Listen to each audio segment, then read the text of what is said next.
আসসালামু আলাইকুম। মহান আল্লাহ তালার দুইজন সৎ বান্দা সমগ্র পৃথিবীর বাদশাহ হয়েছিলেন। একজন হলেন মহান আল্লাহ তালার নবী সুলাইমান ইবনে দাউদ আলাইসাল্লাম এবং অন্যজন হলেন জুলকারনাইন বাদশাহ। জুলকারনাইন বাদশাহ পৃথিবীর পূর্ব পশ্চিম প্রান্ত সহ সমগ্র পৃথিবী পরিভ্রমণ করেছিলেন। পবিত্র কোরআন শরীফের সূরা কাহাফে তার ভ্রমণ কাহিনী বর্ণিত হয়েছে। তার ভ্রমণ কাহিনীর এক পর্যায়ে ইয়াজুজ মাজুজের বিবরণ এসেছে। মহান আল্লাহ তালা বলেছেন, এরপর তিনি পথ অবলম্বন করলেন। চলতে চলতে তিনি যখন দুই পাহাড়ের মধ্যবর্তী স্থানে পৌঁছালেন, তখন সেখানে এমন এক জাতির সন্ধান পেলেন যারা তার কথা একেবারেই বুঝতে পারছিল না।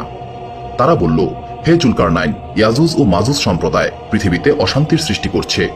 আমরা আপনাকে কর প্রদান করব এই শর্তে যে আপনি আমাদেরও তাদের মাঝখানে একটি প্রাচীর নির্মাণ করে দেবেন।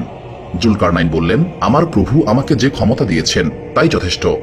তোমরা আমাকে শ্রম দিয়ে সাহায্য করো, আমি তোমাদের ও তাদের মাঝখানে একটি মজবুত প্রাচীর তৈরি করে দেব।